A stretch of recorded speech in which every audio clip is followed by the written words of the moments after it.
You are Locked On Giants Postcast, part of Locked On Sports San Francisco on the Locked On Podcast Network.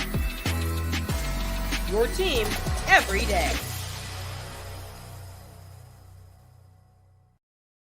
Yo, what's up, everyone, and welcome back to the Locked On Giants Postcast. I'm your host, Eric Triple E Engel. You may know me as the former producer for the Murph and Mac Morning Show on KMBR. And today, the Giants wasted a fantastic outing from Kyle Harrison as they fell to the Rockies 7-3. Harrison hurled 5 shutout innings and worked around a ton of runners on base, but a subpar day from the bullpen and some straight-up bad luck prevented the Giants from starting the second half on a high note. Maybe the second half surge begins tomorrow, I don't know, but the way that this game went, man, this team looks like they're going to have some problems going forward in the second half too. We'll break it all down, but first I want to thank all of you for watching us on the Locked On Sports San Francisco YouTube channel. If you aren't already subscribed, please hit that subscribe button right now. Thanks also for listening on the Locked On Giants podcast feed. However you're getting the show, we appreciate you tuning in, and make sure to check out the Locked On Giants Daily Show for more in-depth coverage. Ben Kaspick does a great job. This episode of the Locked On Giants Postcast is brought to you by Booking.com. Booking.yeah, the right stay can make you a fan of any city, even your rivals. Check out Booking.com for your stay today. Man, frustrating loss by the Giants today. I mean, Kyle Harrison, 5 scoreless innings in Colorado at Coors Field, the house of horrors for any pitcher in all of baseball. I mean, the Brett Wisely situation, man, just this whole game was so frustrating. Tyler Rogers couldn't do anything there in the 8th inning, and just, I mean, 29 pitches to get one out, gives up a 3-run bomb. Luke Jackson comes in, does his usual thing, serving up home run balls right down the middle of the plate. I mean, what are we doing? Still, I mean, the first half ended on the discussion of is Camilo Doval going to be the closer going forward? Well, guess what? You got to get to the 9th inning with the lead before you can even start worrying about that problem. A ton of bad stuff from today's Giants game. And it really, I mean, honestly, this game could have gone much differently if it weren't for a couple like really bad moments for the Giants. A couple really, I mean, it's just baseball sometimes, but the Giants were on the wrong side of every single break in tonight's game as well. Let's go through it. In the first inning, Harrison right away puts first batter on base, but then he gets a double play on the very next at bat. And that's kind of what Harrison did all day long. Dude has been, I mean, he was working around traffic all day long on the bases.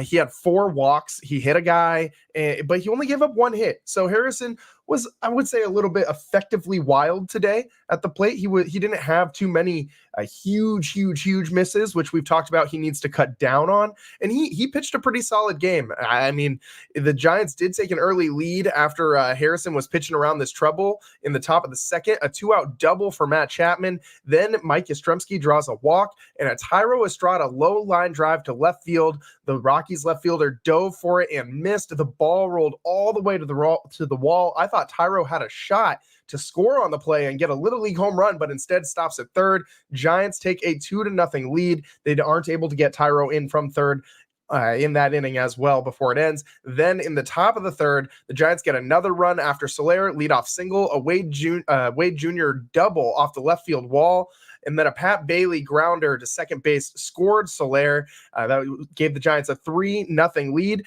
And it seemed like they were going to be, I mean, cruising after that. Harrison was locked in, man. I mean, he was walking some guys, but his pitches were not hittable today. I mean, the Rockies couldn't do anything against Kyle Harrison. He ran that pitch count up to the high 80s before he exited after 5 innings of work. And I mean, I don't question Bob Melvin's moves a lot, but today we got to question it because I really felt like Harrison should have stuck out there for a little bit longer. You got to start stretching out these guys a little bit. I know you don't want to put a ton of innings on the young pitchers. I mean, 22 years old. You don't want to have him going out there running up the innings, you know, in June, July, August. You're going to need him in September. And if the Giants are able to make that wild card, they're going to need him in the wild card as well. So, I mean, I understand not wanting to run him into the ground, but dude was cruising out there. He hadn't given up a run. He had only given up 1 hit.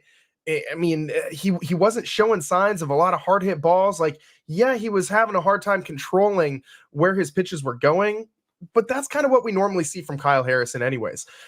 I think he really should have gone out there for one more inning and let the Giants bullpen have a little bit less on their plate. I mean, they've been used so much this year. Yes, we are coming off the All-Star break, so they're all fresh. They don't have that excuse of being tired today.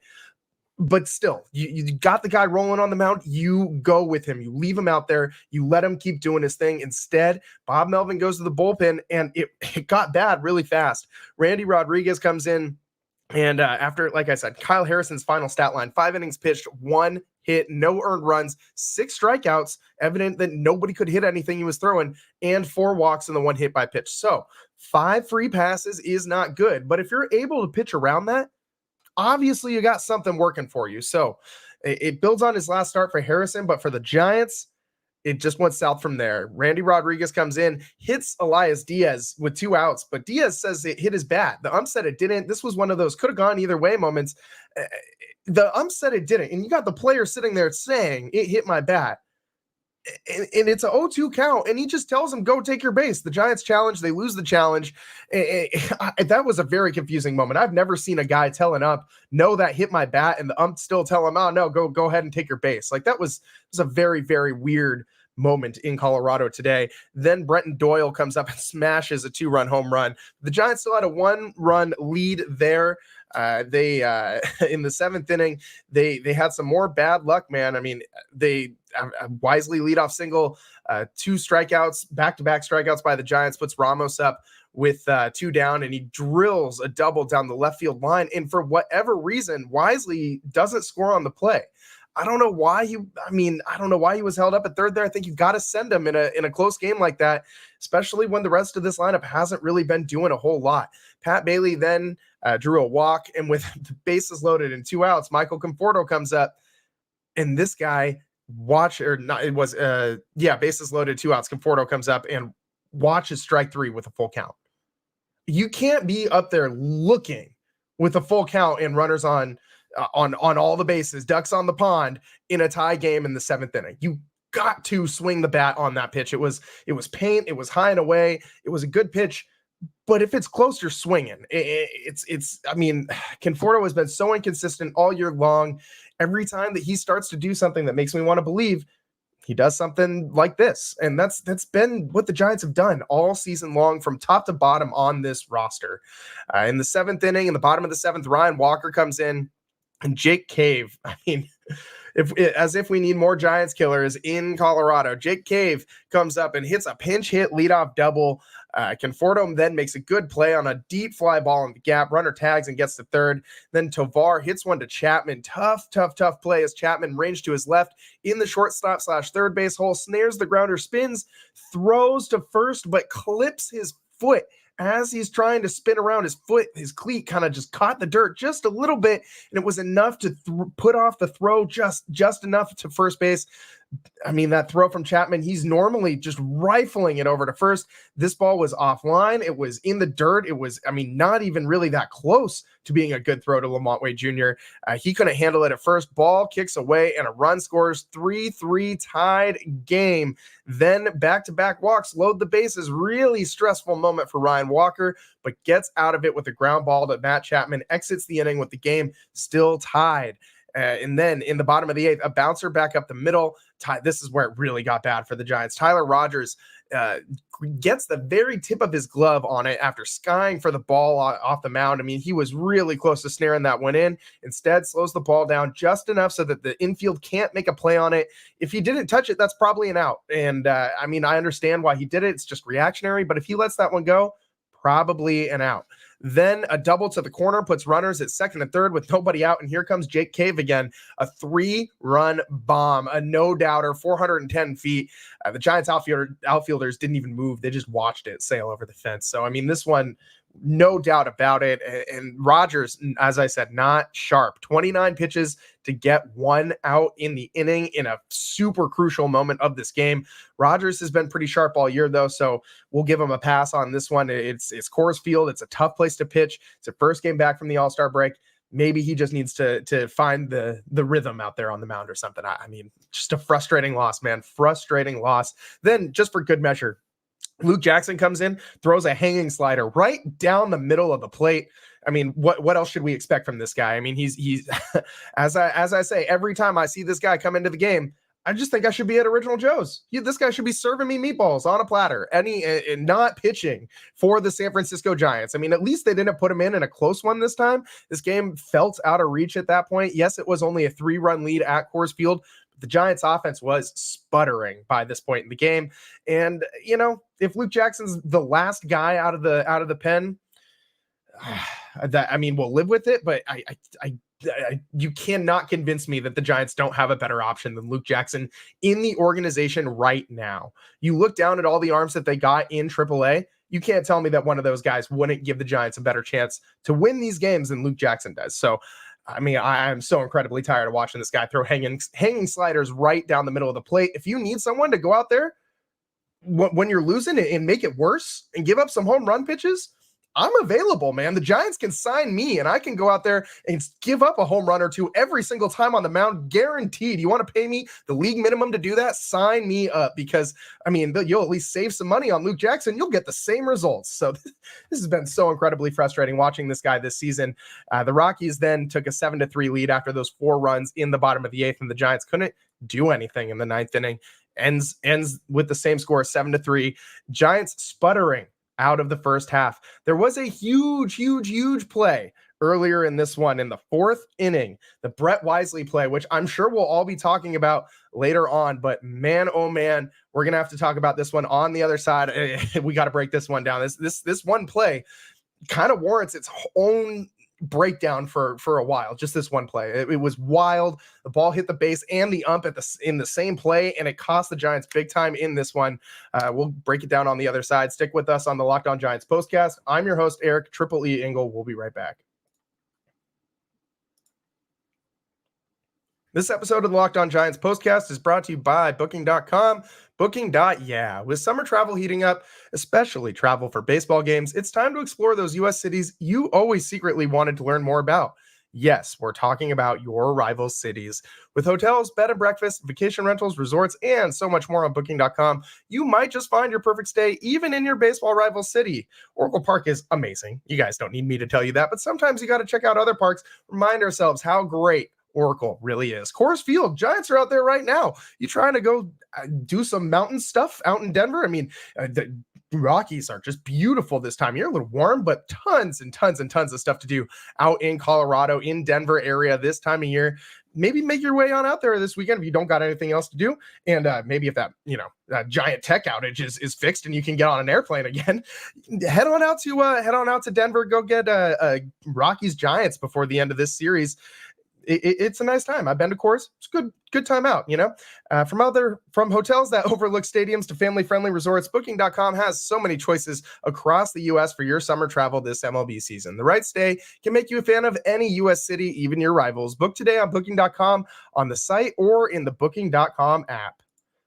And today's show is also brought to you by Prize Picks. Prize Picks is America's #1 fantasy sports app with over 5 million members. Prize Picks is the easiest and most exciting way to play daily fantasy sports. It's just you against the numbers. You pick more than or less than on 2 to 6 player stat projections for a chance to win 100 times your money. There's no better way to cash in on all the post-All-Star break MLB action than Prize Picks.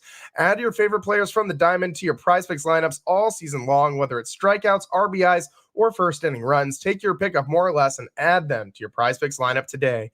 You can now win up to 100 times your money with baseball-only lineups on Prize Picks. If you submit a winning lineup featuring 4 Demon Squares, you'll cash in big time on the biggest moments of baseball season. Download the app today and use code LOCKEDONMLB for a first deposit match up to $100. Again, download the Prize Picks app today and use code LOCKEDONMLB for a first deposit match up to $100. It's Prize Picks. Pick more, pick less. It's that easy. Welcome back to the Locked On Giants postcast. A frustrating loss for the Giants today, 7-3 to the Rockies. It felt closer than that. It really could have been a lot different. I mean, the Tyler Rogers moment where he couldn't snare that ball on the first batter of the inning in that 8th inning. If they got that first out, maybe that goes differently. That hit batsman that might have hit the barrel of the bat or the knob of the bat that resulted in another Rockies rally. And then the biggest what if moment of this entire game came in the top of the fourth inning with runners at first and second and one out. Brett Wisely at the dish. He rips one down the first baseline. And I mean rips one. Like, this ball is going all the way to the wall, but it hits the base and it kind of changes direction a little bit. And maybe it wouldn't have rolled all the way to the wall after hitting the base because it slowed down a little bit. But then after it kicks off the base, it hits the umpire, which dude did his best to get out of the way. But for the life of me, I can't understand why this guy tried to dodge the ball and like move further into fair territory. If you're an umpire on the lines, just jump into foul ground. If the ball hits you on foul ground, I mean, not in the outfield all the time, but most likely it's a foul ball. I mean, if you're just beyond first or third base and you're jumping into foul territory to get out of the way and the ball hits you there, you know, if it's a fair ball, but somehow hits you in foul ground still, I think you can kind of give the guy, you know, the benefit of the doubt, say he did everything he could to get out of the way.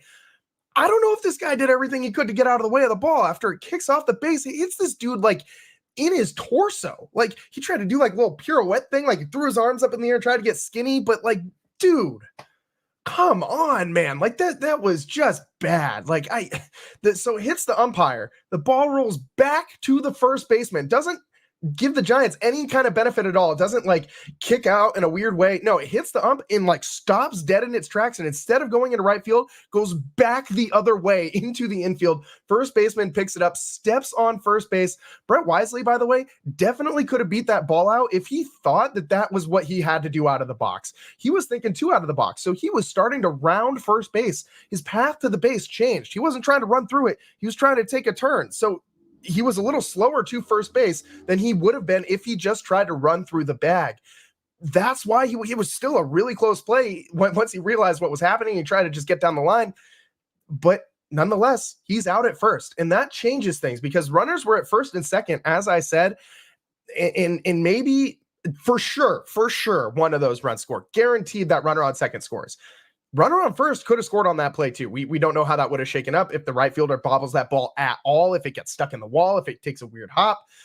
So many different things could have happened if that ball actually got through and was allowed to travel like the path that it was on before this umpire just got in the way of it. And I don't think that he meant to. I think he did try to get out of the way, but I don't know if he did everything in his power to get out of the way. Like, you got to get out of the way. Like, don't just give me a little pirouette. This isn't the San Francisco Ballet, okay? Like, hey, dive out of the way of the ball. Like, get dirty. Like, hit the deck. Do something. Don't just stand there. And I don't want to watch like a 60-year-old man try and do his best ballerina impression out on a baseball field. That's not what I'm watching this game for. And when an umpire dramatically changes the outcome of a game like this, it's hard not to be frustrated by it. And there's nothing you can do about it. It's not like the Giants could have done anything different in that situation, but this game would have been much, much, much different if that ball doesn't hit that umpire. And I mean, how many bad breaks are you going to get in one game? And I mean, this one was a big one because Soler came up next, struck out to end the inning with runners on second and third.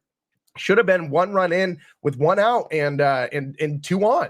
And Soler at the dish. I mean, you would have liked your chances to get another run in that at bat in that inning before it ended. So, I mean, that would have been a 4 or 5-0 lead, maybe more. Maybe the Giants hitting's contagious. Maybe they go on a rally after this. It could have been a big inning for the Giants. Instead, it results in a donut 0 and just more frustrations for this Giants team. Very, very, very unfortunate set of events there. But again, nothing that they can really do. That's just baseball, man. Those are the breaks sometimes. None of them went the Giants' way. Absolutely none of them. But when things are like that are happening, you got to have control over all the other aspects of the game. And the Giants really didn't. They were terrible with runners in scoring position today, just 1 for 8. They left 8 runners on base in this one. And it was tough. I mean, they got to Cal Quantrill early.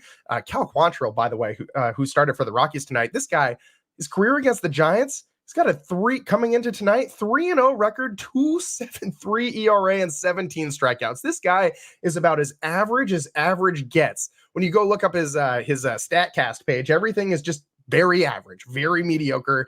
He's just kind of been middling around the league for a while. He's not bad enough to fall out of the league entirely, but he's not really good enough to ever, make a big splash. But unless he's pitching against the Giants, I mean, for what it's worth, Quantrill has, I guess, been the Rockies' quote, air quotes, ace this year. I mean, if they actually have one on their staff, but he has not been very good. His numbers against the Giants are so dramatically better than the rest of his stats. And I mean, today they got to him early, but they let him kind of hang around. And the Rockies bullpen really shut the Giants down, which surprised me because they're not very good. The Giants, they faced 4 Rockies pitchers today. All of them have ERAs north of 4. And the Giants couldn't get 4 runs. That's not very good, man. Kinley, who came in for the Rockies after Quantrill exited, has a 7.52 ERA, and that's after he pitched he pitched a scoreless inning today, or 2/3 of a scoreless inning today. So, I mean, the Giants really couldn't capitalize. Quantrill was out there for 6 innings, and I think the Giants really needed to get him out of this one and get into the bullpen earlier to do some damage, and they just couldn't do it, man. They just couldn't do it. And this Giants offense has been really, really, really frustrating today. They're back to frustrations. I mean, we've talked about how they've been more or less consistent, in recent weeks leading to the All-Star break. Today, 10 strikeouts, way too many. 3 walks, not nearly enough. They had 7 hits. That's pretty solid, but you got to get that strikeout to walk ratio in accordance with, winning games. You got to bring that down a little bit and make that look a little bit better. You can't strike out 10 times and expect and go 1 for 8 with runners in scoring position and expect to win baseball games at Coors Field. 3 runs is not going to get it done. The Giants came into today 3 games back of the final wild card spot and 3 games under 500. Now they're 4. And I mean, the Giants have a really nice stretch between now and the trade deadline. We talked about this before. The last time that they had one of these stretches, they weren't able to capitalize. But between now and the trade deadline, they play 1 opponent over 500. That is the Dodgers. And they're kind of depleted right now. They got a lot of injuries. So we'll be facing them coming up pretty soon here. But I mean, the last time the Giants had a good opportunity like this to go on a little bit of a run, we saw what they did. They did not play very good in the month of June, leading through that stretch where they didn't play an opponent over 500 for what felt like a month. And they went 500, below 500, right about there. And it seems like that this is going to be something that they do again. You face the Colorado Rockies, including today, 7 times in the next 10 days or so. And you absolutely need to win minimum 4 of those games. If you don't win 4 of those games, they should be winning 5 or 6 of those games. And if you can't do that, man, trade deadline's coming up soon. And we talked about it on the last show that we had before the All-Star break. If the Giants are slumping as the trade deadline gets closer, they are going to sell. Farhan Zaidi said as much himself on KMBR, on my former stomping grounds, on the Murph and Marcus show on KMBR. He told them they're going to sell if they're slumping going into the break. And a sell in year 6 of Farhan is not a good sign. I think that unequivocally means he has failed in his first few years here as the Giants GM. Some of it's on him, some of it's not. I don't think you can fault him for signing guys like Blake Snell, Matt Chapman, and Jorge Soler. Those are all 3 proven commodities in Major League Baseball, and those were 3 of the better free agents on the market. I don't think you can blame him for going out and getting guys that are underperforming. That's on the players. You gotta step up. You gotta perform to what you're expected to do, and those guys really have not this year. Snell obviously pitched great in his last outing. Soler has been up and down all year. Chapman's been inconsistent too. So those guys really need to step up in the second half. If the Giants are going to go to the playoffs, it's going to be based on these veterans. We know what the rookies are doing. We know that those guys have a ton of talent. Elliot Ramos, an all-star, but you can't just put all of this pressure on all these young kids who have never had to battle for a playoff spot in the major leagues before in their entire lives. You need to have your veteran presence in the locker room, guide your team through this. And that's not what's happening right now. This is not how you want to start the second half. You want the Giants to go on a little bit of a run here before they have to go face teams like the Dodgers and get close to the trade deadline, because I want to be buyers, man. I want to be buyers. I want Bo Bichette in a Giants uniform. I want them to go do something. Make this team competitive. Go get a bat. Make this lineup better, and actually have some guys that strike fear into opponents instead of just a bunch of dudes who, ragtag group that sometimes hits pretty well and other times doesn't. And that's kind of what they feel like right now. We got to take a quick break. On the other side, we'll break down more from this game. The Giants were terrible with runners in scoring position, and there's just been so many signs that they were going to turn it around in the second half. Today was not the start of that, but can they do it going forward? We'll talk about it on the other side of the Locked On Giants postcast. I'm your host, Eric Triple E Engel. We'll be right back. Get supplies from the site that's made for the skilled trades, SupplyHouse.com. SupplyHouse.com is the reliable way to order plumbing, HVAC, and electrical products online. Their easy-to-use website is packed with helpful resources and the latest product info to help you get the job done right. Shop a complete inventory of over 200,000 parts from over 400 top brands and get your order delivered right to your door with fast shipping from coast to coast. Need help with an order? Get expert support and industry-leading service from the friendliest folks in the business. Talk to a real person every time. Pros in the skilled trades can get a competitive edge by joining SupplyHouse.com's free Trade Master program. Every Trade Master gets access to a dedicated phone line, free shipping, and discounts on every order. And did I mention it's free? Join the thousands of trade pros already benefiting from their free membership at supplyhouse.com/T-M and order plumbing, HVAC, and electrical supplies from anywhere with just a few clicks at supplyhouse.com. And today's show is also sponsored by FanDuel. I love sports. I love them so much. I never want them to stop. But as the NBA and NHL playoffs have wrapped up, we get fewer and fewer games. The sports just aren't sportsing like I want them to, but FanDuel lets me keep the sports going whenever I want. All I have to do is open the app, dream up bets anytime I'm in the mood, and you guys know I can always dream up a couple bets. Today, though, today wasn't a good day for me, man. The Giants, I mean, they were heavy favorites. I just took them on the money line, figured let's start this second half of the baseball season on a high note, get an easy win for the Giants, an easy win for my wallet. And then that happens, man. Thanks a lot, Tyler Rogers and Luke Jackson. So head over to FanDuel.com, start making the most out of your summer. Maybe tomorrow, plenty of new bets on the table, plenty of opportunities to make all that back and then some. FanDuel, official sports betting partner of Major League Baseball. Welcome back to the Locked On Giants postcast. I'm your host, Eric Triple E Engel. A lot of frustrating things from the Giants tonight as they just couldn't get it done, man. Coors Field sucks. I mean, it's a good place to watch a game. Like, I like going out there, but playing at Coors Field, watching the Giants have to go there just sucks, man, because no lead is safe. You felt that 3-0 lead kind of wasn't going to be enough. And then the Giants got, swindled out of some runs by that umpire that decided he didn't want to try and get out of the way of that ball very, he didn't want to try that hard, just a little bit. As long as he just, made it look like he was trying kind of thing. Yeah, come on, man. You got to get out of the way of that ball. You can't let the umpire dictate how this game goes. And this was just a frustrating game, man. Very, very, very frustrating. In the Giants, they seem poised for a second half surge, right? Like, starters finally healthier than they've been at pretty much any point in time this season other than day one. They play a lot of bad teams between now and the trade deadline. We just talked about that. Young guys who should continue to get better all over this roster. Ramos, Wisely, Harrison, Birdsong, Matos, Fitzgerald. Plus, you got all those guys in the farm that could come up and add to this team too. Guys like Carson Whisenhunt, guys like Reggie Crawford. I mean, Reggie Crawford's a big name to watch if Camilo Doval keeps sputtering out there in the ninth.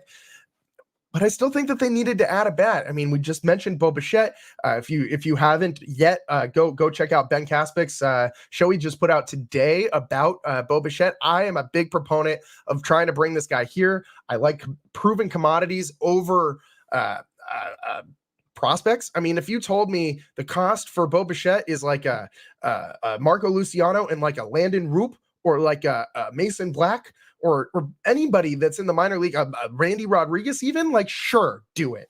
I mean, I might not throw in Carson Whisenhunt or Kyle Harrison or Hayden Birdsong. Maybe Carson Whisenhunt. Probably not throwing in Kyle Harrison or Hayden Birdsong. But I mean, you throw in Marco Luciano, who at this point, I mean, does he even have a defensive position? He's basically a DH right now. You get to go get a guy like, you hope Marco Luciano can be Bo Bichette. You know what I mean? Like, go get that guy. His value will never be lower in a trade package. Like, he's having a down year. So is everybody in Toronto, though. I'm not attributing that to just one guy over there. I think that's a locker room problem or a coaching problem. I don't think it's one guy that just can't hit the ball in 5-6 different circumstances out there with all of their best players. I don't think all of their best players just forgot how to hit at the same time. I think that's an institutional problem out there in Toronto. A change of scenery, you pair him with a Will Clark and a Barry Bonds and a Pat Burrell and all these other coaches and guys on the peripheries, great hitters from Giants past that are going to work with, any hitter that comes to the Giants, do a lot of work around the clubhouse.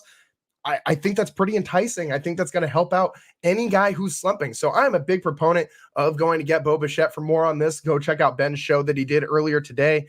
But the Giants, I think, need a shot in the arm, man. They need something. We saw this team go on a big winning streak when they started to bring up all the youth. It gave them a shot in the arm. It gave them some confidence, some moxie, something to build on. And I think they need to try and find that again in the second half. And we keep saying first half, second half, but we should also remind you guys that this is one of the longest first halves in Major League Baseball history. I mean, the Giants played almost 100 games prior to the All-Star break. So about 60 games left, a little more than that between now and the end of the season. The Giants really got to start making a push. If they don't make a push now, it's going to become too late pretty soon here. So, I mean, the wild card's still within striking distance, but with the schedule that they got coming up, as I said, you got the Colorado Rockies 6 more times between now and a week from Sunday. So got to win some of those games. Got to win like 5 of those games. I really think they do in order to start this push again in the second half. Maybe that starts tomorrow. We'll see. We'll be coming to you live after that game wraps up, as we always do here on the Locked On Giants postcast. But that's all the time that we got for you today. I wish we had some more time. We could get Ramos being attacked by high fastballs. I wanted to talk about that a little bit. Maybe we'll get into Javi Lopez and his breakdowns of the oxygen canisters. I thought that was pretty funny from today's game. But man, I just didn't really have very many funny bones working in my body today after this very frustrating Giants loss. I was all excited to talk about Javi Lopez and his riffs about bringing the oxygen canisters up to snowboarding and the Rockies. That's, like right down my alley. And somehow this Giants team has made me not want to talk about funny stuff involving Javi Lopez and snowboarding. That's what this Giants team has done to me. I'm incredibly frustrated. I bet you guys are too. We'll see what happens tomorrow. But in the rest of this second half, God, man, I'm so frustrated. I can't even make words, man. My face is all red. I'm all sweaty. This team, so frustrating. This loss should not have been a loss. This bullpen, up and down all year. Luke Jackson, go get a job at Original Joe's instead of with the Giants. And man, can we please get a hit with runners in scoring position? Just 1 for 8. And can Kyle Harrison just get a little bit longer of a leash, please? Please. Come on, man. This very frustrating loss. That's all the time that we got for you guys today on the Locked On Giants postcast. We'll come to you live tomorrow, as we said, after Giants Rockies wrap up. Thanks for tuning in. We'll see you next time. Peace.